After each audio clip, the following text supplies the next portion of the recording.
कोटड़ी में सिंधी अदबी संगत तरफां शायरनि ऐं अदीबनि जी यादि में तक़रीब कोठाई वई। वधीक तफ़सील ॿुधाए रहियो आहे सिन टीवी न्यूज़ जो रिपोर्टर इस्माइल बारेजो। जी इस्माइल।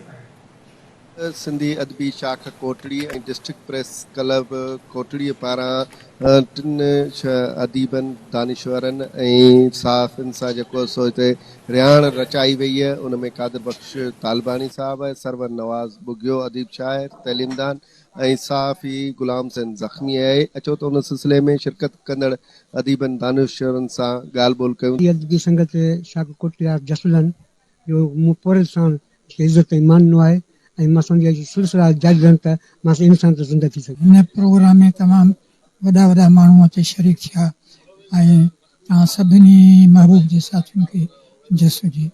कोटड़ी अदबी संगत या कोटड़ी प्रेस क्लब के जस हुजे जो हुननि पंहिंजनि पुराणनि महिरबाननि खे यादि कयो ऐं हुननि जे लाइ तकरीब मुक़ररु कई ऐं हुनमें हुननि खे हुननि जी ज़िंदगी में जेका भेटा पेश कई अथनि उहो क़ाबिल तहसीन आहे। इन क़िस्म जे तारीख़ी रवैयनि तारीख़ी लाड़नि सां न रुगो यादि करियूं था पर उन्हनि खे उन्हनि जे किरदार खे हिकिड़ो फेम्बोल बनाए, हिकिड़ो मॉडल बनाए असां पंहिंजे नए नस्ल खे इहा आगाही ॾियूं था त जॾहिं बि तव्हां पंहिंजी ॿोली इल्मु अदब ऐं धरती जे लाइ पंहिंजो हिकिड़ो मुफ़बित तारीख़ी किरदारु अदा कयो। मां सम्झां थो त इहो बहितरु आहे ऐं इहे जेके बि असांजा माण्हू आहिनि जेके असां में हाणे हिकिड़ा त न रहिया आहिनि पर जेके असां वटि हींअर मौजूदु आहिनि त घटि में घटि उन्हनि खे इहा इज़त ॾियण जी जेका आहे उनजी जहिड़े उहा इज़त ॾियण जी रिवायत विधी वञे।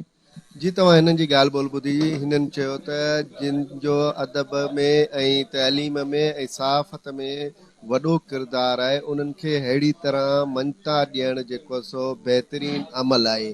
कैमरामैन रफ़ी कोलाचीअ सां गॾु इस्माइल बारी जो सिन टीवी न्यूज़ कोटड़ी।